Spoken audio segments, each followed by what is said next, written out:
বিভাগে যারা জন্ম নিয়েছেন, বসবাস করছেন, আমরা খুশি হয়ে বলছি আলহামদুলিল্লাহ। দরুদ আর সালাম পড়ছি আমাদের নবী মুহাম্মদুর রাসূলুল্লাহ সাল্লাল্লাহু আলাইহি ওয়াসাল্লামের প্রতি। যদিও সনাতন ধর্ম বলা হয় হিন্দু ভাইদের ধর্মকে, না, এটা সনাতন ধর্ম নয়। সনাতন ধর্ম মুসলমানদের যে ইসলাম, এইটা সনাতন মানে পুরাতন। সনাতন মানে কি বলেন না কেন? পুরাতন। এ পৃথিবীর পুরাতন ধর্ম একটা ইসলাম। কারণ মানুষকে আল্লাহ যখন দুনিয়ায় পাঠিয়েছেন মানুষ হিসাবে, যিনি এসেছিলেন মানুষ হয়ে, তার নাম হযরত আদম আলাইহিস সালাম, হযরত হাওয়া আলাইহিস সালাম। তাদের ধর্ম কি ছিল? সবাই বলে। সুতরাং সনাতন ধর্ম যদি কেউ বলেন তাহলে এটা ইসলাম হবে।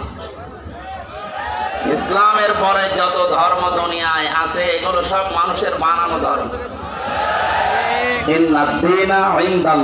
ইসলাম, আমি আল্লাহর কাছে মনোনীত একটাই ধর্ম আছে, জীবন ব্যবস্থা আছে, তার নাম ইসলাম। সুতরাং বাকি যা আছে এগুলো সনাতন নয়, এগুলো সব লেটেস্ট ধর্ম, মানুষের বানানো নতুন ধর্ম। এগুলো পুরাতন ধর্ম যদি বলতে হয় ইসলাম ধর্ম। যাই হোক, যার যা বিবেকে খাটবে সে সেই ধর্মে অনুসরণ করে চলবে। আমরা তাদেরকে ওয়েলকাম জানাচ্ছি যারা এদেশে অমুসলিম আছেন, হিন্দু ধর্মের ভাইরা আছে। আগস্টের 5 তারিখে দেশ দ্বিতীয়বার স্বাধীন হওয়ার পরে প্রায় 1.5-2 মাস চলতেছে নাকি? এই 2 মাসের ভেতরে তো এরকম কিছু করেন নাই। হঠাৎ এই 2-3 দিনে আমাদের প্রতিবেশী রাষ্ট্র ভারতে আমাদের নবী, আমাদের কলিজার চাইতেও দামি যিনি মুহাম্মদুর রাসূলুল্লাহ এবং তার জামাই হযরতে আলী রাদিয়াল্লাহু তাআলা আনহু, তাদের 2 জনের কার্টুন বানিয়ে ব্যঙ্গাত্মকভাবে তাদেরকে পৃথিবীর সামনে আপনারা প্রদর্শন করছেন। এর ভেতরে কিছু উদ্দেশ্য আছে। তাদের কিছু গোপন কথা অলরেডি গতকাল রাতে ফাঁস হয়ে গেছে। তাদের একটা বড় ধর্মীয় অনুষ্ঠান আছে বাংলাদেশে, আপনারা জানেন না? শুরু হবে কয়েকদিনের ভেতরে। ওরা এই অনুষ্ঠানের ভেতরে হঠাৎ আমাদের নবীকে নিয়ে, নবীর জামাইকে নিয়ে এরকম অপমানজনক কথা আরম্ভ করছে। এই কারণে আমরা যেন মুসলমান বাংলাদেশে যারা আছি তারা উত্তেজিত হয়ে দেশে যারা সংখ্যালঘু বলে আমরা মনে করি, আমরা মনে করি না, তারা নিজেরা মনে করে। আমরা মনে করি দেশে সংখ্যালঘু সংখ্যাগুরু নেই, সবাই আমরা এক। এদেশে জন্ম নিয়েছে যে সে এই দেশের দাবিদার। কথা বলেন ঠিক কিনা? গতকাল 12:30টার দিকে আপনারা দেখেছেন কিনা জানি না, তাদের একজন সাংবাদিক ভারতের গোপনে সংবাদ ফাঁস করে দিয়েছে যে এখন নবী মুহাম্মদুর রাসূলুল্লাহ মুসলমানদের পরিচয়, তাকে একটু আঘাত দাও, তারা একটু উচ্চবাচ্য করবে, কিছু হিন্দুদের মন্দির, তাদের বাড়ি ঘরে আঘাত করবে। এটা আমরা আন্তর্জাতিক মিডিয়াতে দেখাবো। আমরা জানিয়ে দিতে চাচ্ছি মাহফিলের মাধ্যমে, এটা যেহেতু রেকর্ড হচ্ছে, এখন লাইভ চলছে, সারা বাংলাদেশে যাচ্ছে, সবাই আমরা সতর্ক, আমরা অত পাগল না। আপনারা যা করেছেন আপনারা মানুষের তালিকায় নেই। বিশ্বনবী পৃথিবীতে মানুষকে যা দিয়েছে তাম দুনিয়া তার কাছে ঋণী, আর তাকে নিয়ে আপনি অপমান করেন, ব্যঙ্গাত্মক কথা বলে, কার্টুন ছাপা। আপনাদের জবাব আমরা দেব, কিন্তু এখন না। এখন এইটা করলে ওরা কিন্তু আন্তর্জাতিক মিডিয়াকে দেখাবে।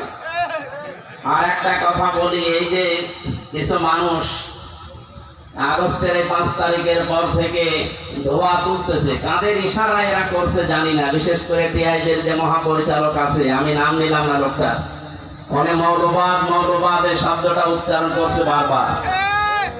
আমি আশা করছি এই শব্দ বাংলাদেশে আর কেউ যেন উচ্চারণ না করে, কারণ এই মৌলবাদের থালা ফেরি করে কিন্তু স্বৈরাচার যারা ছিল তারা এই দেশের মানুষকে 15.5 বছর খুন, গুম, জুলুম, নির্যাতন আর জেলের ভাত খাওয়িয়েছে। এই শব্দটাকে ফেরি করে তারা চলেছে এই 15.5 বছর। কিসের জঙ্গিবাদ, কিসের মৌলবাদ? মৌল শব্দ এসেছে মূল থেকে। মূল যদি কারো না থাকে তাহলে তা থাকে কি? মূলকে যদি কেউ শিকড়কে কেউ ভুলে যায় সে আর মানুষের ভেতরে থাকে না। সুতরাং আমাদেরকে আলেমদেরকে এদেশের মুসলমানদেরকে যারা মৌলবাদ এই ট্যাগ দিয়ে আবার দাদা বাবুদের ইশারায় এদেশে আবার খুন গুম অত্যাচার জুলুম নির্যাতন শুরু করার পায়তারা করছেন, আপনাদের স্বপ্ন সাধ পূরণ হবে না ইনশাআল্লাহ। আমরা দায়িত্বহীন ভাষায় এবং পরিষ্কার ভাষায় বলছি, এই শব্দ বাংলাদেশে কেউ যদি বলে তার বিচার করা হবে। কারণ একজন দুইজন আমরা না, এদেশে এখন ৯৬% আমরা মুসলমান। কথা বলে ঠিক কিনা? আমরা সবাই মৌলবাদী। আপনি কোন কারণে এই গালি আমাদেরকে দিচ্ছে? এখানে আমরা সতর্ক থাকবো। এই কয়েকদিন তাদের যে অনুষ্ঠানগুলো হবে কোন রকমের ডিস্টার্ব যেন না হয়। অনেকে কিন্তু উদ্বেগী আছে আন্তর্জাতিক ভাবে। দ্বিতীয় নম্বরে মুহাম্মদুর রাসূলুল্লাহকে যারা গালি দিচ্ছে, তার আদর্শ যারা প্রচার করতে বাধা দিচ্ছে। গতকাল পত্রিকায় দেখেছেন বাংলাদেশে বুয়েট যে বিশ্ববিদ্যালয় আছে সেখানকার এক শিক্ষক আল আমিন সিদ্দিকী, এই লোকটা নবীর সিরাত অনুষ্ঠান করতে বুয়েটে অনুমতি দেয়নি। বলেছে না, এটা ধর্মীয় অনুষ্ঠান, নবীজির জীবনী, এখানে এটা চলবে না। আমি তাকে সহ যারা এদেশে এখনো পর্যন্ত এই জালেমদের দোষর আছে, এই লোকটা নিয়োগ পেয়েছিল এই স্বৈরাচারের সময়। এর সময় যারাই নিয়োগ পেয়েছে তারা অবৈধ, কারণ সে ছিল অবৈধ, তার যত নিয়োগ হয়েছে সবই অবৈধ। বাংলায় বলছি, তারা অবৈধ ভাবে ছিল এই 15.5 বছর।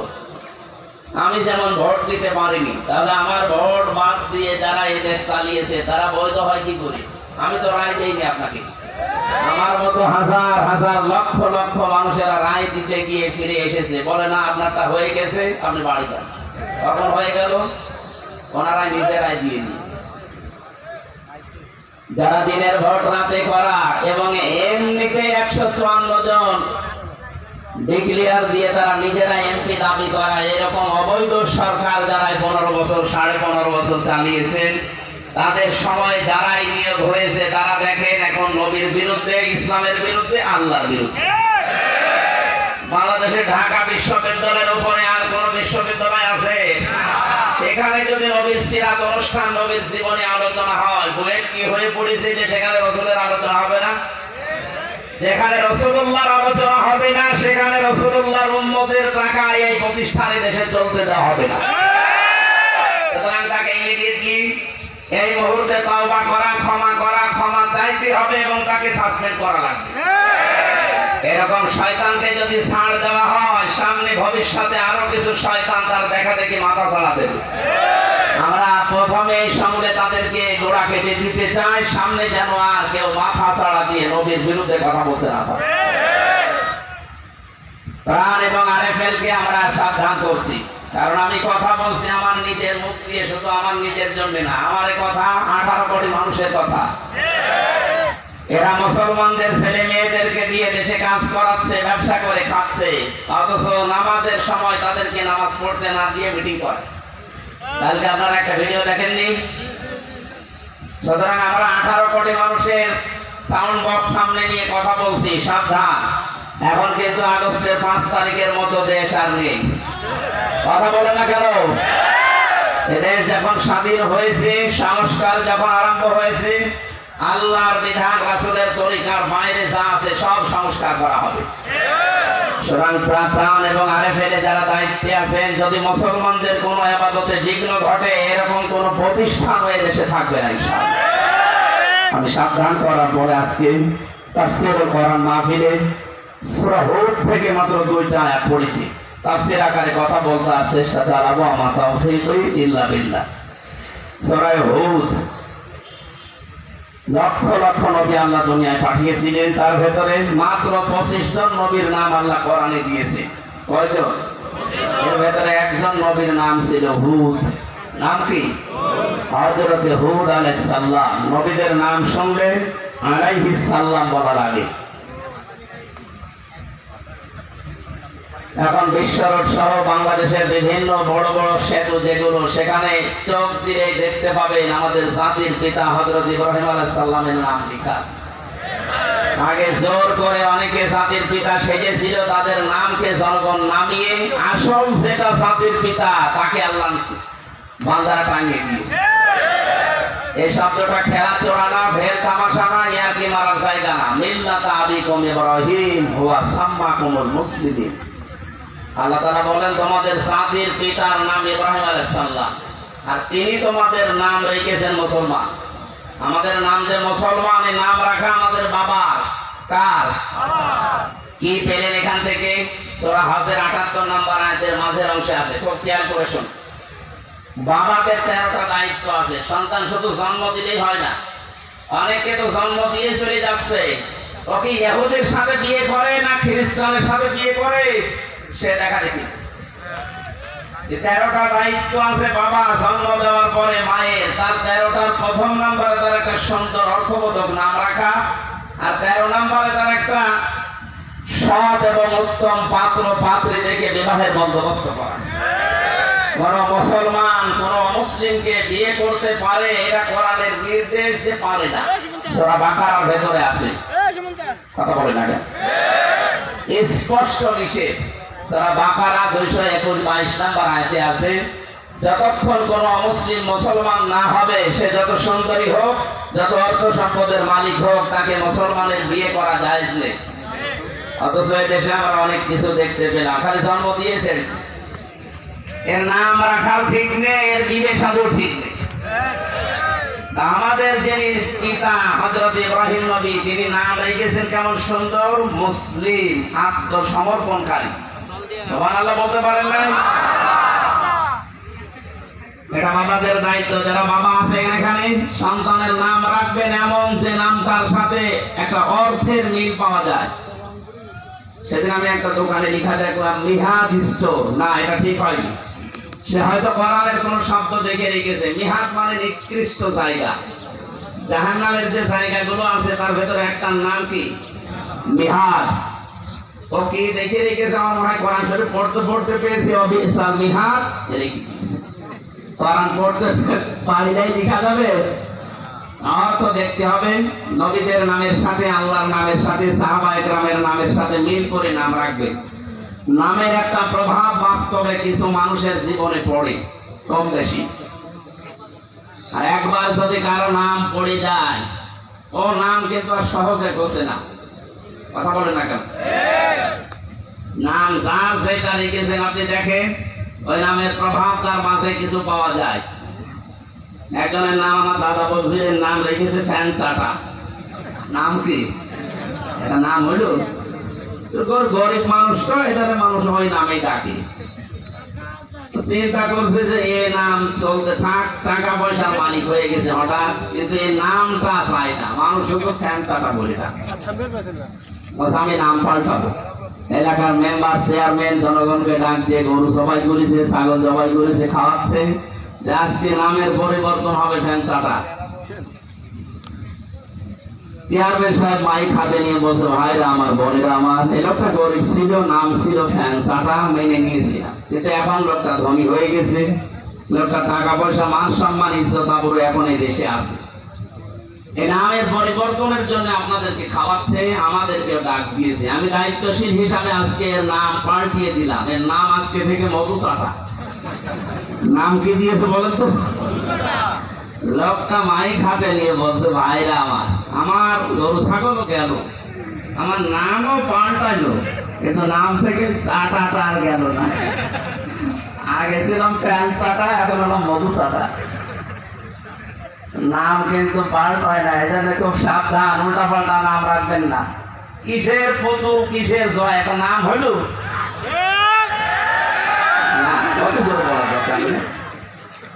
একটা নামের কোন অর্থ আছে? পুতুল কি? পুতুল কি? এই জন্য আমরা নাম রাখার সময় আমাদের বাবা যেহেতু আমাদের নাম রেখেছেন মুসলিম, আমরা এরকম ধাঁচে ধাঁচে অর্থবোধক নাম রাখবো ইনশাআল্লাহ। নামের পরিবর্তন করা যায় আছে। ছোটবেলায় যদি কারো বাবা মা না বুঝে বা না জানার কারণে এরকম উল্টা পাল্টা নাম রেখে রাখে। আমার নাম ছিল রানা, ছোটবেলা সব করে রেখেছিল আমার দাদা, মানে এখন কবরে আছে। নামটা পরবর্তীতে মাদ্রাসায় ভর্তি হওয়ার পরে প্রিন্সিপাল সাহেব পাল্টিয়ে আমির হামজা দিয়েছে। নামটা ভালো না? আমার শরীর চলে না, কিন্তু নামে অনেকে ভয় পায়, না জানে কি করে ফেলবে। অথচ কি আমার নিজেই বাঁচি না। রংপুরে তো বেড়ায় চলে গিয়েছিলাম তারাগঞ্জে, আমার এই মাসটা হিট স্টপ হয়ে গিয়েছিল, আমি কিছু টের পাচ্ছিলাম না। আল্লাহ আবার ফিরিয়ে দিয়েছে স্বাভাবিক করে। ডাক্তার বলেছে গা যেন না ঘামে, গা ঘামলে আবার কিন্তু সমস্যা হবে। এই প্রায় 10-11 দিন পুরাটা অনুষ্ঠান বাঁচছিল, আমি ঢাকাতে ভর্তি ছিলাম। এই গত 2 দিন হইল আবার আরম্ভ করেছি। আল্লাহ যেন স্বাভাবিক অবস্থায় আবার ফিরিয়ে দেন, আমিন। এই জন্যে 25 জন নবীর ভেতরে একজন নবীর নাম পেলাম হযরত হুদ আলাইহিস সালাম। 123টা আয়াত আছে এই সূরায়। 11 নম্বর সূরা কোরআনে কারীমের ক্রমিক নাম্বার হিসাবে 10টা রূপ আছে। 2টা আয়াত পড়েছি 36-37। বলেন তো সূরার নাম কি? জবান খুলে বলেন নাম কি? হুদ এই শব্দটা উচ্চারণ করে 30টা নেকি হবে তার আমলনামায়। সুবহানাল্লাহ বলেন।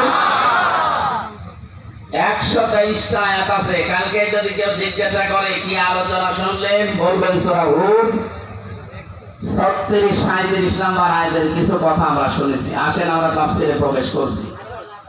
এই পৃথিবীতে নবীরা মানুষদেরকে ইসলামের পথে নিয়ে আসার জন্য যারা চেষ্টা চালিয়েছে, তার ভেতরে এই নবী ছিল অন্যতম। বহু চেষ্টা করেছে জীবন, 950 বছর দাওয়াত দিয়েছিল।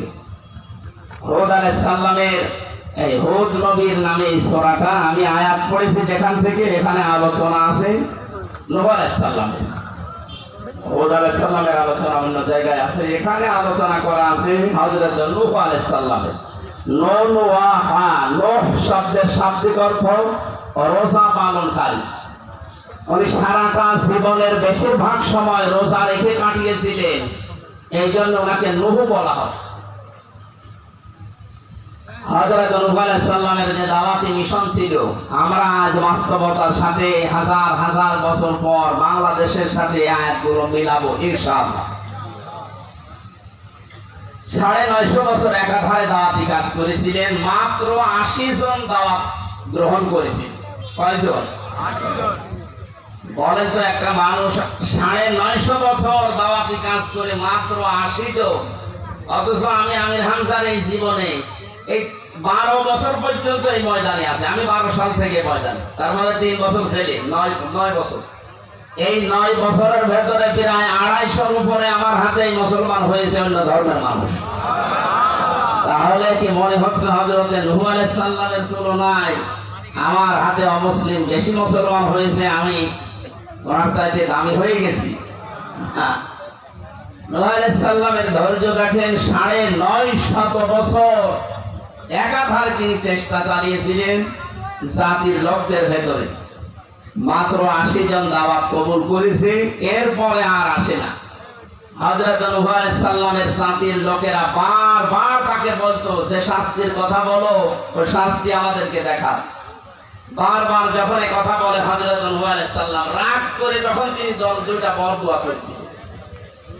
কোরআনে কারিমে আল্লাহ পাক বলেন, ক্বালা নূহুর রাব্বি লা তাদার আলাল আরদি মিনাল কাফিরিনা দাজ্জারা ইন্নাকা ইন তাদারহুম ইযিল্লু ইবাদাকা ওয়া লা ইয়ালিদু ইল্লা ফাজিরান কাফফারা। হযরত নূহ আলাইহিস সালাম বলেছিলেন, রব্বুল আলামিন, আমি 950 বছর একাধারে চেষ্টা চালালাম। দাআউতু ইন্নী কওমি লাইলা ওয়া নাহারা ফালাম ইয়াসিদহুম দুআই ইল্লা ফিরারা ওয়া ইন্নী কুল্লামা দাআউতুহুম লিতাগফিরা লাহুম জাআলু আসাবি'াহুম ফি আযানিহিম ওয়াস্তাগশাউ থিয়াবাহুম ওয়া আসরু ওয়াস্তাগফারু ইস্তিগফারা।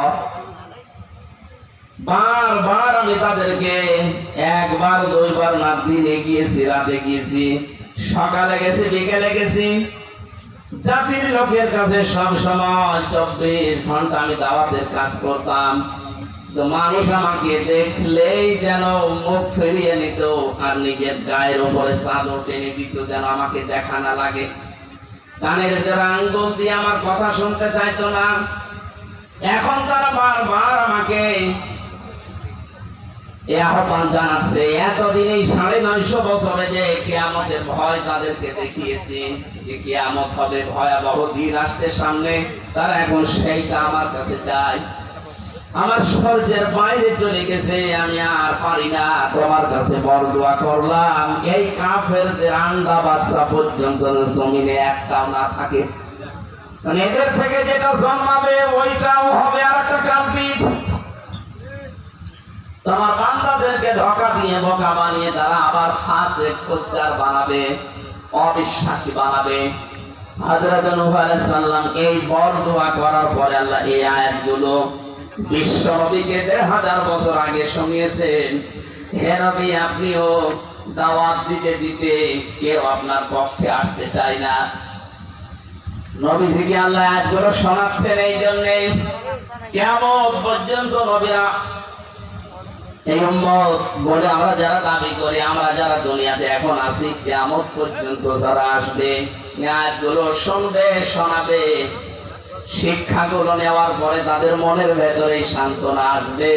950 বছর নূহ নবী দাওয়াতি কাজ করে মাত্র 80 জন পায়। আমার তো 30, 40, 50, 60 বছরে দাওয়াতি কাজ করে 5 জন আসে, এই যথেষ্ট। তারা যেন মন ভেঙে না পড়ে, এই মানুষগুলো যেন হতাশ হয়ে না পড়ে, নিরাশ হয়ে না পড়ে। এই জন্য আল্লাহ ইন্সপায়ার করার জন্য, উৎসাহ দেওয়ার জন্য আয়াতগুলো আমাদেরকে শুনিয়েছেন। ওয়াউহিয়া ইলা নূহিন আন্নাহু লা ইউমিনা মিন কওমিকা ইল্লা মান ক্বাদ আমান। হযরত নূহর পথে আমি নহিওয়াই করেছিলাম এই, হে নূহ, যে মানুষগুলো ইসলাম কবুল করা দরকার তারা করে ফেলেছে। তাফসীর ইবনে কাসিরের ভেতরে আমি পেয়েছি সংখ্যা মাত্র 80 জনের। অথচ নূহ আলাইহিস সালামের নিজের সন্তান ইয়াউম তার নাম ছিল, কোন কোন বর্ণনায় কেনান আছে, বেশিরভাগ তাফসীরে লেখা আছে ইয়াউম। এই ছেলেটা এবং তার নিজের স্ত্রী পর্যন্ত হযরত নূহর কথা শুনে নাই। 80 জন মাত্র আসার পরে আল্লাহ আয়াত নাযিল করলেন, নবীজিকে জানালেন আমি নূহর প্রতি ওহী করেছিলাম, নূহ যে 80 জন এসেছে ঈমান কবুল করার, লাই ইউমিনা মিন কওমিকা, তোমার কওম জাতির ভেতরে আর কেউ ঈমান আনার মতো নেই। কারণ মানুষ ঈমান আনবে কিনা তার ভেতরের অবস্থা আমরা যদি নাও জানি, জানি কে? আল্লাহ। আর জোরে বলেন আল্লাহ। এখানে দুইটা শিক্ষা পেয়েছি আমি। আপনাদের কষ্ট হচ্ছে? খুব খেয়াল করে শুনবেন, আমি সরাসরি কোরআন থেকে বলছি। কোন মানুষের হাতে আল্লাহ হেদায়েত নামক সম্পদটা দেননি, শুধু নিজের হাতের ভেতরে রেখে দিয়েছিলেন। দুনিয়ায় যদি কারো হাতে আল্লাহ এটা দিয়ে দিবেন, আমার যতটুকু ধারণা, আমার পেছনে যারা আছে, এই পেছনে না আমার বংশে মানুষগুলোর যে চরিত্র, আচরণ, ওদের যে অ্যাক্টিভিটি, যে কাজকর্ম, হেদায়েত যদি আল্লাহর হাতে না থাকতো, আমার মনে হয় আমার ওই রকম হওয়া লাগতো। আমির হামজা হুজুরের যখন ইন্তেকাল করবে, মারা যাবে, তখন তার মাথার কাছে বসেছিলেন, ডাক দিয়ে বলেছিলেন, ইয়া আম্মি আবি তালিব, লা ইলাহা ইল্লাল্লাহ হাজ্জুল লাকা ইনদাল্লাহি ইয়াউমাল কিয়ামাহ, রাওয়াহুল বুখারী। হে চাচা, কোরআনের পাখি আপনারা জোরে বলা, আমির হামজা হুজুরের বক্তব্য শুনছেন, আপনারা অপমান করবে, খারাপ বলবে, এজন্য জোরে বলার দরকার নেই। আমার গানের কাছে মুখটা নিয়ে আস্তে করে বলেন, লা ইলাহা ইল্লাল্লাহ মুহাম্মাদুর রাসূলুল্লাহ বলার দরকার নেই, ওটার পরিচয় আমি নিজেই। আপনি শুধু আল্লাহর একাত্মবাদের স্বীকৃতি দেন, আমি নবী মুহাম্মাদুর রাসূলুল্লাহ আপনাকে গ্যারান্টি দিলাম, কিয়ামতের দিন আল্লাহর দরবারে ঝগড়া করে আপনাকে আমি জান্নাতে নিয়ে যাব। সুবহানাল্লাহ। পাশে যারা দাঁড়িয়েছিল তারা উল্টা পাল্টা কথা বুঝিয়েছে, নেতা পড়বা সারা জীবন বাপ দাদার ধর্ম মানলে এখন ভাতিজার নতুন ধর্ম গ্রহণ করে কলঙ্কিত হবা। ও আর পড়ে নাই, ডাক দিয়ে বলেছিল, ভাতিজা মোহাম্মদ আমারে মাফ করে দিও, আমি তোমার কালেমা পড়তে পারলাম না। নবীজির মন খারাপ হয়ে গেল, কারণ মাফ করার মালিক নবী না আল্লাহ। আল্লাহ, আরো জোরে বলেন আল্লাহ। সঙ্গে সঙ্গে জিবরাইল আলাইহিস সালাম কোরআনের আয়াত তাকে শোনিয়েছেন, ইন্নাকা লা তাহদি মান আহবাবতা ওয়ালাকিন্নাল্লাহা ইয়াহদি মান ইয়াশা ওয়া হুয়া আ'লামু বিল মুহতাদিন। সূরা কাসাসের 56 নম্বর আয়াত আল্লাহ পাক বলেন, ইন্নাকা লা তাহদি মান আহবাবতা, হে নবী অবশ্যই আপনি যাকে চান তাকে হেদায়েত দিতে পারেন না। এই লোকটাকে আমি নিজে জানি, আপনার চাচা সারাটা জীবন আপনাকে বাড়িতে রেখে কোলে নিয়ে কাকে নিয়ে মাথায় নিয়ে চমা দিয়ে মানুষ করেছে, লালন পালন করেছে, আমি দেখেছি। কিন্তু হেদায়েত পাওয়ার জন্য যে মন দরকার, এই মন লোকটার নেই। আপনার যদি মন তৈরি না হয় ভালো হওয়ার, আল্লাহ আসর করে আপনাকে ভালো বানাবে, এত দায় আল্লাহ পড়ে নাই। কথা বুঝতেছেন? আপনার যখন মন তৈরি হবে, আপনি যখন এগিয়ে আসবেন, আল্লাহ পাক আপনাকে এগিয়ে আসার জন্য এক পা এগিয়ে আসলে আল্লাহ দুই পা আপনার দিকে এগিয়ে যাবে। আপনি দুই পা পিছাবেন, আল্লাহ পিছিয়ে যাবে। আল্লাযীনা জাহাদু ফিনা লানাহদিয়ান্নাহুম সুবুলানা। কোন মানুষ যদি আল্লাহকে পাওয়ার জন্য চেষ্টা চালায়, আল্লাহ তাকে হেদায়েত দেওয়ার জন্য, পথ দেখার জন্য হাজার হাজার রাস্তা খুলে দেয়। নবীজির আপন চাচা, তার মনের অবস্থা যেহেতু নবী জানেন না, তিনি শুধু উপরে দেখেছিলেন, ভেতরের তা জানেন কে? আরো জোরে বলেন। যেই বলেছে, ভাতিজা আমাকে মাফ করে দিও, তোমার ধর্ম এখন মেনে নিলে মানুষ আমাকে কাপুরুষ বলবে, মানুষ আমাকে ভীরু বলবে, ভীতু বলবে। তার মনের অবস্থা দেখে আল্লাহ তাকে হেদায়েত দেয়নি, বেঈমান অবস্থায় বিদায় দিয়েছে। অহুয়া আ'লামু ইসলে তাফসীর, আল্লাহ পাক বলেন, হে নবী সবথেকে বেশি ভালো জানি যে হেদায়েত পাওয়ার যোগ্যতা কার আছে। আপনি চিন্তা করেন তো, এখান থেকে হযরত নূহ আলাইহিস সালাম হেদায়েতকে পাবে না পাবে এটা তিনি জানতেন না, কারণ নবীদের হাতে আল্লাহ এটা দেয়নি। নবীদেরকে বলেছেন চেষ্টা চালাও।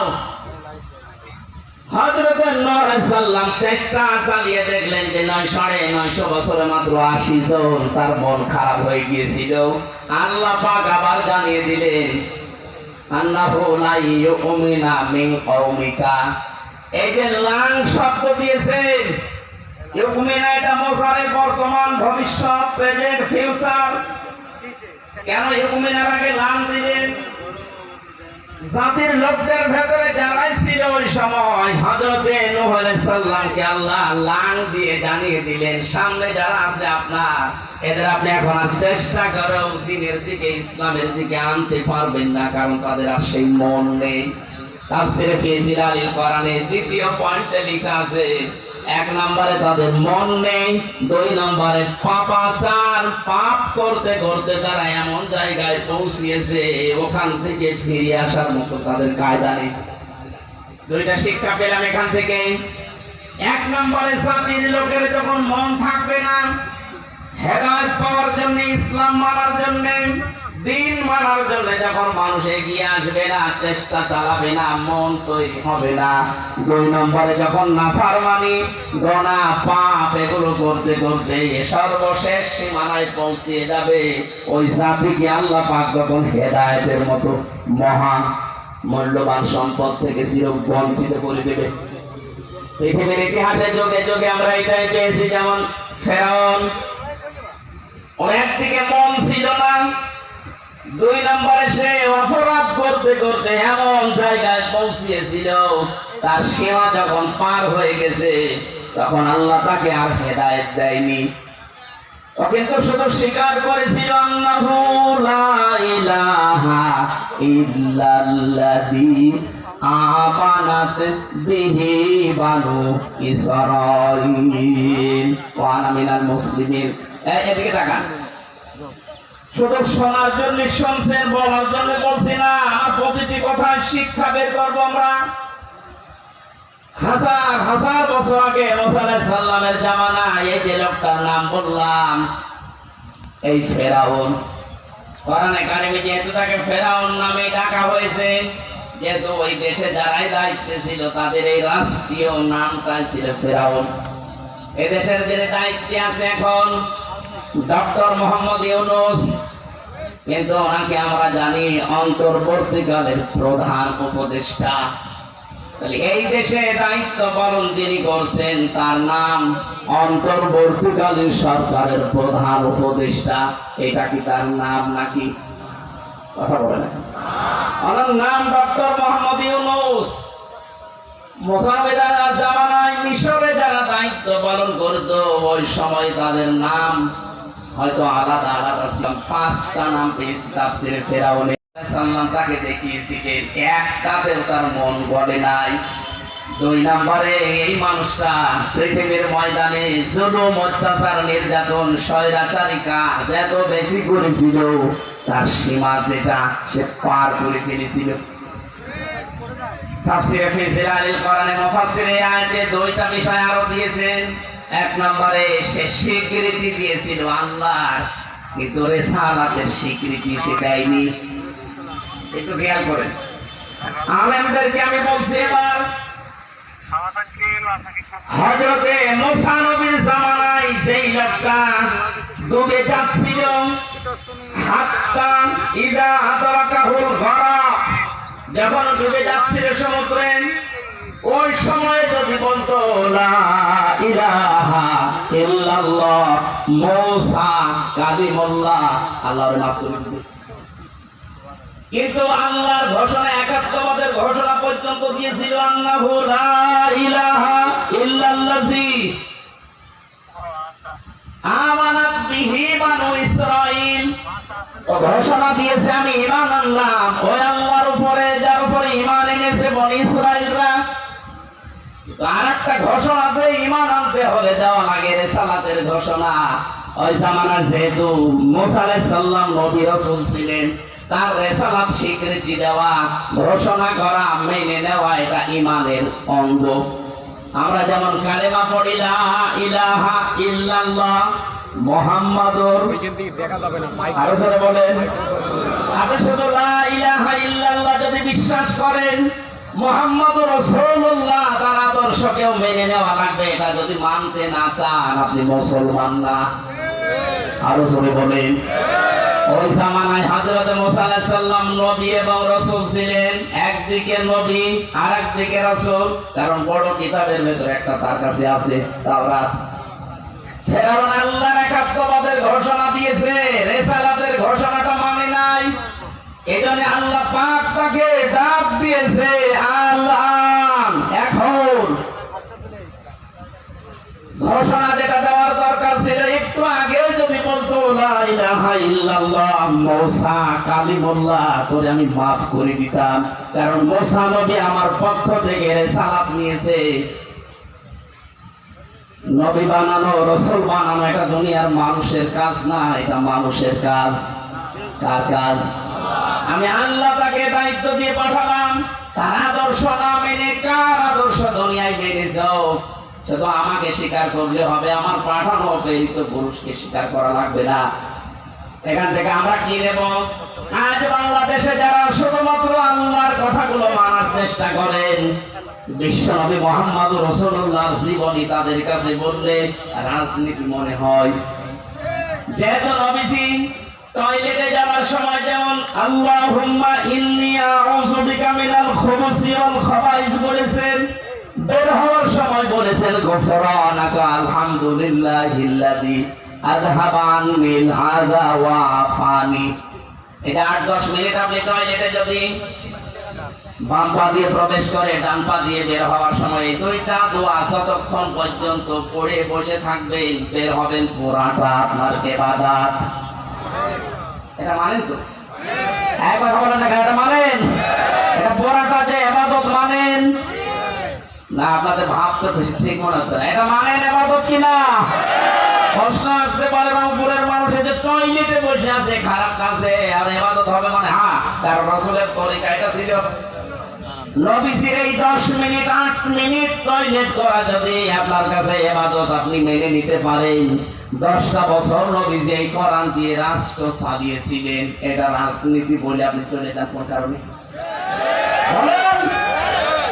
8 মিনিট 10 মিনিট ইবাদত মনে হচ্ছে, আর 10 বছর আপনার কাছে ইবাদত মনে হয় না, রাজনীতি মনে হয়।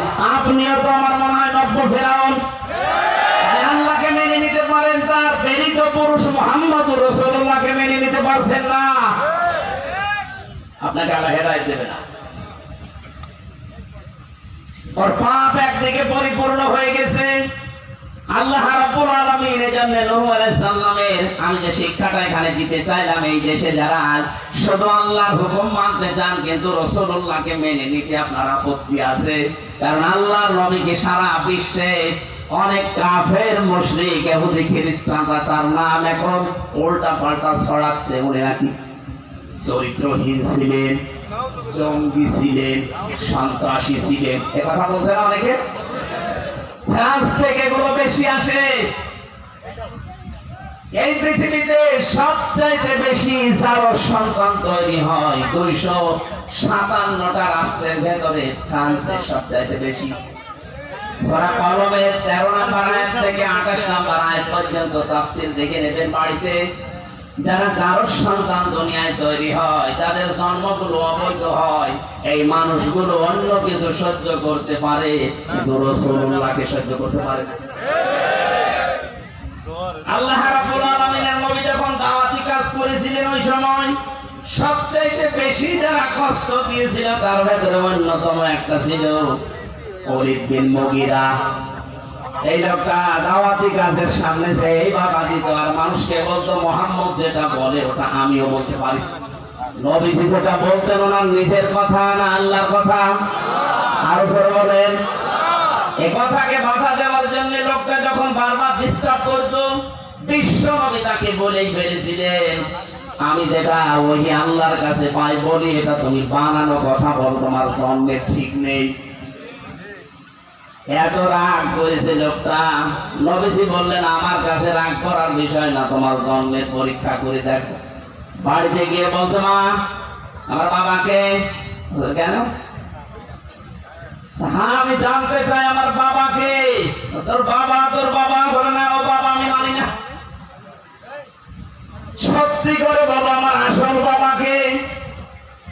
মা ডাক দিয়ে বলছে, সন্তান কি হয়েছে? তোর মাথা হঠাৎ খারাপ হয়ে গেল, কি হয়েছে কি বলবি তো? আমি বলতাম না, মুহাম্মদ আজকে আমাকে গালি দিয়েছে, আমি নাকি যারও সন্তান, আমার বাবা ঠিক নেই। সত্যি করে বলো আমার বাবাকে। মা মাথা নিচু করে বলছে, সন্তান তুই ওই ছেলের সাথে লাগতে গেলি কোন কারণে? ও মুহাম্মদ যা বলে ঠিকই হয়। আসলে তোর বাবা ঠিক নেই। তোর বাবা ব্যবসায় ছিল, বাড়ির কাছের লোক দিয়ে আমি চাহিদা পূরণ করার পরে তুই আমার পেটে এসেছিলি। এটা পৃথিবীর ইতিহাসে প্রমাণ হয়ে গেছে। বিশ্ব নবীকে যারা মানে না, নবীর আদর্শ যারা গ্রহণ করে না, নবীজির কাছে যারা বাধা দেয়, এদের জন্ম উল্টা পাল্টা আছে। আমি শুধু ইঙ্গিত দিলাম, নাম নিলাম না। এই দেশে হাজারো মানুষ রাসূলের এই 10 বছর তিনি যে রাষ্ট্র চালিয়েছিলেন এটা রাজনীতি বলে উড়িয়ে দেয়, উনি মানতে চায় না। তার মানে রাসূলের রিসালাতকে যারা মানে না, ওদের জন্মের ভেতরেও ঝামেলা থাকতে পারে। এবার দেখেন কত দূর গেল। আমি নামাজ পড়া, রোজা করা আল্লাহর হুকুম, সেই আল্লাহর একই তো হুকুম ছিল, আতিউল্লাহ ওয়া আতিউর রাসূল। কথা বলেন ঠিক কিনা? কোরআন আলাইহিস সালামের রিসালাত যখন আর মানতে চাই না, আল্লাহ এখানে লাং দিয়েছেন, আল্লাহকে মানবেন, তার প্রেরিত পুরুষ যারা তাদেরকে আপনি মানেন না, আপনাকে আল্লাহ চির বঞ্চিত করে দেবে তার হেদায়েত থেকে। হযরত নূহ আলাইহিস সালামকে আল্লাহ ওহী যখনই দিয়েছেন তখনই কিন্তু লাং দিলেন, আন্নাহু লা ইউমিনা মিন কওমিকা। আমি আয়াতটা তাফসীর একটা দুইটা না, বিশ্ববিদ্যালয়ে যখন ছিলাম প্রায় 28টার উপরে এক জায়গায় মিলিয়েছি। আল্লাহ কেন লাং দিলেন? অথচ হেদায়েত দেওয়ার ঈমান গ্রহণ করার জন্য তো আল্লাহ নবীদেরকে পাঠান, অথচ লাং দিয়ে জানিয়ে দিলেন যে ওরা কখনো আর ঈমান আনবে না। কি কারণ? কি যতগুলো কারণ পেয়েছিলাম আমার মাথা ঘুরে গেছে। কি বলতে চাচ্ছেন আল্লাহ? লাং শব্দ বারবার বলছি কেন? যারা এখানে আলেম আছে, আরবি গ্রামার যারা জানে, মোসারের আগে বর্তমান, ভবিষ্যৎ, প্রেজেন্ট, ফিউচার এরকম শব্দ গঠন করা যেখানে আরবিতে, এর আগে লাং যদি আসে অর্থ হয় কখনো হবে না। আল্লাহ বলছে হে নূহ, ওরা ঈমান আর আনবে না। তাহলে এই দোষ কি যারা ঈমান আনে নাই তাদের না আল্লাহর? রংপুরের লোক না, এখানে প্রশ্ন আসতে পারে যারা আল্লাহ যেহেতু লাং দিলেন ঈমান আর আনবে না, তাহলে দোষ ওদের হয় কি করে? ওই যে জবাব কয়েকটা আমি বের করলাম তাফসীর থেকে, তার অন্যতম এই মানুষগুলোর 1 নম্বরে মন ছিল না, 2 নম্বরে তারা জুলুম, অত্যাচার, নির্যাতন আর পাপ করতে করতে এমন জায়গায় পৌঁছিয়েছে যেখান থেকে ফিরে আসা আর সম্ভব না। যখন মানুষের পাপ পরিপূর্ণ হয়ে যায়, ইন্নামা নুমলি লাহুম লিয়াজদাদু ইসমা ওয়া লাহুম আযাবুন মুহিন, সূরা আলে ইমরানের 178 নম্বর আয়াতের শেষের দিকে আছে আল্লাহ পাক বলেন, মানুষের পাপ যখন একেবারে খাপ মিলে যায় আর জায়গা নেই পাপ করার, এই মানুষগুলোকে তখন আমি আল্লাহ আযাবে মুহিন, অপমানজনক শাস্তি দেওয়ার জন্য দুনিয়ায় ফেলে দেই। সুতরাং আমরা আজ বাস্তবতায় দেখতে পাচ্ছি হাজার হাজার বছর আগে নূহ আলাইহিস সালামের জামানায় যেটা ঘটেছিল, আমার মনে হয় 2024 সালের 5 আগস্টের আগে ঠিক ওই রকম কিছু ঘটেছে। কেন বললাম এটা বলেন তো? সূরা আনামের 44 নম্বর আয়াতে একটু বাড়িতে মিলাবেন, আমি ইঙ্গিত দিচ্ছি শুধু। আগস্টের 5 তারিখের সাথে কত মিল দেখেন। ফালাম্মা নাসু মা যুকিরু বিহি ফাতাহনা আলাইহিম আবওয়াবা কুল্লা শাইইন হাত্তা ইযা ফারিহু বিমা উতু ফাআখাযনাহুম বাগতাতান ফাইযা হুম মুবলিসুন। এটা আছে সূরা আনামের 7 নম্বর পারার 12 নম্বর পৃষ্ঠার 1ম নম্বর লাইনের 44 নম্বর আয়াতে আছে। এটা তাফসীরে ফি জিলালিল কোরআনে পাবেন।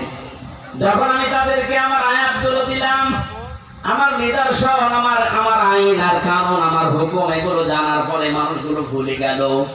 এই ভুলে যাওয়ার পরে তাদের শান্তি, স্বস্তি, নিরাপত্তা ফিরে পাওয়ার জন্য যত রকমের দরজা আছে আমি আল্লাহ সব খুলে দিলাম। প্রশ্ন আসতে পারে তারা অপরাধ করে আর তাদেরকে আল্লাহ নিয়ামত দিয়ে ভরে দেয়, মানে কি? হ্যাঁ, কারণ আছে। মানুষ যখন অপরাধ করতে করতে সীমা ছাড়িয়ে যায়, তখন আল্লাহ পাক তাকে নিয়ামত দিয়ে ভরে দেয়। যে লাভ ফাতাহনা আলাইহিম আবওয়াব, বাবের বহুবচন আবওয়াব, কুল্লা শাইইন, কোন দরজা আল্লাহর বাকি রাখে না, সেখান থেকে যা দেওয়ার সব আল্লাহ তাদেরকে দিয়ে ভরে দেয়। অথচ আগের আয়াতে ছিল কি? যে মানুষগুলো আল্লাহর আদেশ ভুলে যায়, তাদেরকে আল্লাহ নিয়ামত দিয়ে ভরে দেয়। পুরো সিস্টেম উল্টা। 2006 সালের দিকে তাকান, আর এই যে আগস্ট মাসের 28 তারিখে যারা এই দেশে মানুষ পিটিয়ে হত্যা করার পর লাশের উপরে ড্যান্স দিয়েছিল, এটা পৃথিবীর ইতিহাসে এর আগে হয়েছে কিনা আমি জানি না। পৃথিবীর ইতিহাসে এর আগে হয়েছে কিনা আমি শুনিনি, কোন জায়গায় পড়িও নি যে মানুষ হত্যা করার পরে তার লাশের উপরে কেউ ড্যান্স দিতে পারে। এটা আমি নিজে দেখেছি 6 সালের আগস্টে, এই অক্টোবরের 28 তারিখে না বানালাম, এটা হয়নি। এই অক্টোবরের 28 তারিখে এটা হয়েছিল। 28শে অক্টোবর জসিম ভাইকে হত্যা করার পরে ঢাকার রাজপথে তার লাশের উপরে ড্যান্স দিয়েছে। একবার সিরাজগঞ্জ থেকে যাচ্ছিলাম, এটা 13 সালের 14 সালের দিকে হবে। বাসের পেছনে বসে আছি, ড্রাইভারের পেছনে। নামাজ তো সামনে ঝামেলা হয়ে গেল।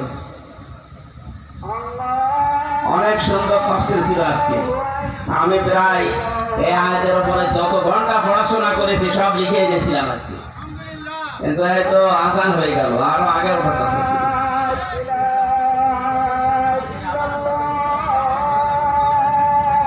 গীত করার জন্য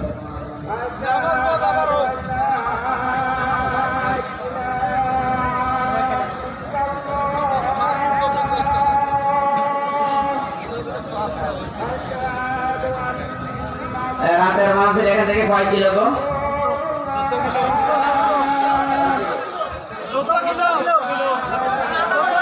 কোন জায়গা ওটা, কোন জায়গা? মৌলভীবাজার একটা জায়গা আছে না? রংপুরের মৌলভীবাজার কি থানা ওটা? গঙ্গাচড়া থানা, গঙ্গাচড়া মৌলভীবাজার রংপুর। এখানে এসার পরে উঠবো, এসার পরে 9টার সময় উঠবো। এটা আমরা আরো আগে দিতে পারতেন, আমি যখন আসলাম ওই সময় যদি দিতেন তাহলে আরো কিছু কথা শুনতে পারতেন। তাফসীরের ভেতরে প্রবেশ করলে হয় না। আর এই নামাজ তো ফরজ এখন সামনে, আর এটা যা করছে এটা কি নামাজ বাদ দিয়ে করা যাবে? বিশৃঙ্খলা হয়ে যাবে এখন। ওখানে যান, আর কথা বলা সম্ভব না। আমি তো এসেছি অনেক আগে, একটা সময় এসে বসে আছে, আপনারা যদি তাড়াতাড়ি দিতেন তো ওখানে যান। মৌলভীবাজারে যদি সময় কম যান, আমরা আজকে আর হলো না, নামাজের জন্য প্রস্তুতি নেন। মাওলানা বলছে যে সব জায়গায় 4:30টায় নামাজ হচ্ছে, এখানে আরো 15 মিনিট লেট হয়ে গেছে এমনিতে। আসেন, ওখানে যদি আসেন আমরা কথা বলছি। আয়াতটা শেষ করতে পারলাম না। আল্লাহুম্মা আমিন। লা ইলাহা ইল্লা আনতা সুবহানাকা ইন্নী কুনতু মিনাজ জালিমিন। আল্লাহ তাআলা তোমার ফরজ নামাজ আমাদের সামনে, আসরের নামাজের সিজদা দেওয়া লাগবে, এই জন্য আমরা শেষ করে দিয়েছি। আয়াতটা আমরা শেষ করতে পারিনি, যতটুকু বুঝেছি আল্লাহ তুমি মেনে নেওয়ার তৌফিক দাও। আগামীতে অনুষ্ঠানটা কোরআনের প্রচারে আরো বিশাল আকারে মঞ্জুর করো। রব্বুল আলামিন, এই যে মসজিদ তোমাকে সিজদা দেওয়ার জন্য যারা বানিয়েছে, এর যত হাওয়াইজ আছে আল্লাহ তুমি পরিপূর্ণ করে দাও। এলাকার বান্দা বান্দীদের দিল মন তোমার ঘরের দিকে ঝুঁকিয়ে দাও। তুমি দেখতে পাচ্ছ আমার শরীরের অবস্থা। ডাক্তাররা বারবার বলছে রাত 10টার পরে আর জেগে থাকবেন না, দিনের বেলা অনুষ্ঠানে যাবেন না, গা ঘেমে গেলে আবার অসুস্থ হয়ে যাবেন। তোমার কোরআনে কারিমের দিকে তাকিয়ে, হাজারো বান্দা বান্দির মুখের দিকে তাকিয়ে কষ্ট করে হলেও ডাক্তারের মানা বাদ দিয়ে আমি জোর করে চলে এসেছি। আল্লাহ তোমার দায়িত্বে আছি, মেহেরবানি করে তুমি আমার সুস্থ রাখো। কোরআনের কথাগুলো সহজ সরল ভাষায় বান্দা বান্দীদের শোনানোর তৌফিক দাও। আমিন। আল্লাহ আমাকে মাফ করে দাও। আমার স্ত্রী সন্তান এখনো পর্যন্ত হাসপাতালে ভর্তি আছে, আমিন। আল্লাহ তাদের শেফায়ে কামিলা আজেলা দান করো, আমিন। আসার সময় দেখছিলাম ম্যাডাম আমার হাত ধরে কাঁদছিল যে যাওয়া দরকার নেই, আমিন। আমি সব কিছু বাদ দিয়ে দিনের প্রচারের জন্য আমার শরীরের দিকেও তাকাইনি, আমি চলে এসেছি। আল্লাহ তুমি আমাকে মাফ কর, আমার শরীরটা তুমি ফিরিয়ে দাও।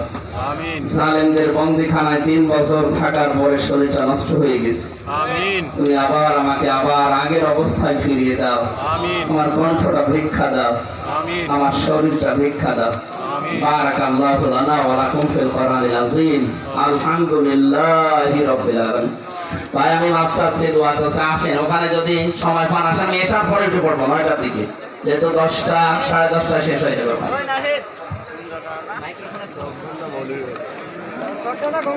10 ঘন্টা মৌলভীবাজার।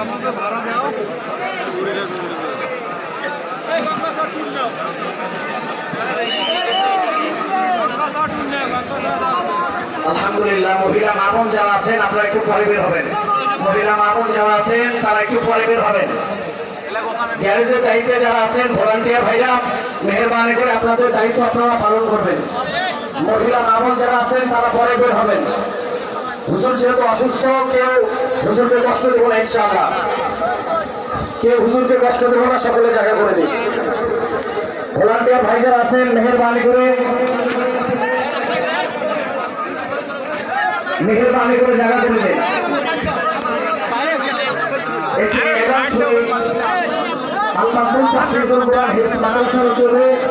আগামী 2 দিন ব্যাপী তাফসীরুল কোরআন মাহফিলের ব্যবস্থা করা হয়েছে। স্থান নিয়ামত পাল্লা থেকে ঈদগাহ ময়দান, স্থান নিয়ামত পাল্লা থেকে ঈদগাহ ময়দান। উক্ত তাফসীরুল কোরআন মাহফিলে আব্দুল খালেক শরীয়তপুরি 15 অক্টোবর আব্দুল খালেক শরীফপুরি প্রধান বক্তা হিসেবে উপস্থিত থাকবেন। আপনারা সকলে আমন্ত্রিত। দস্তরবন্দি উপলক্ষে মাহফিল 2 দিন ব্যাপী 14 পর্যন্ত। আরো উপস্থিত থাকবেন নূর মোহাম্মদ হযরত মাওলানা নূর মোহাম্মদ জিহাদি সাহেব উপস্থিত থাকবেন। আরো অনেক বেশ বরেণ্য ওলামায়ে কেরামগণ উপস্থিত থাকবেন। আপনারা সকলে আমন্ত্রিত। আরো একটি এলান শুনে পশ্চিম মহাপাটকা ট্যানপাড়া আল জামিয়াতুল ইসলামিয়া দারুল আমান কওমি মাদ্রাসার দস্তরবন্দি উপলক্ষে বার্ষিক তাফসীরুল কোরআন মাহফিল আগামী 21 অক্টোবর সোমবার। উক্ত মাহফিলে প্রধান বক্তা হিসেবে গুরুত্বপূর্ণ নসিহত পেশ করবেন আন্তর্জাতিক খ্যাতি সম্পন্ন মুফাসসিরে কোরআন বিশিষ্ট আলেমে দ্বীন কারা নির্যাতিত আলেমে দ্বীন ঢাকা জামিয়া বাড়িধারা মাদ্রাসার সিনিয়র মুফতি হযরত মাওলানা মুফতি হাবিবুল্লাহ মাহমুদ কাসেমী হাফিজাহুল্লাহ। আরো বক্তব্য রাখবেন লেখক গবেষক বাতিলের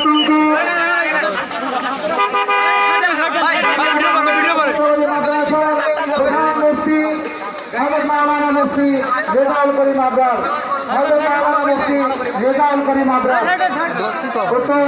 তাফসীরুল কোরআন মাহফিলে আরো বক্তব্য রাখবেন রংপুরের উদীয়মান তরুণ বক্তা হযরত মাওলানা নিয়ামুল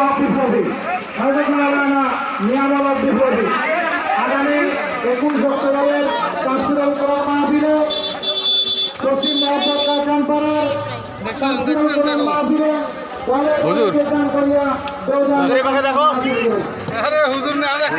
হুজুর হুজুর এখন ব্যস্ত।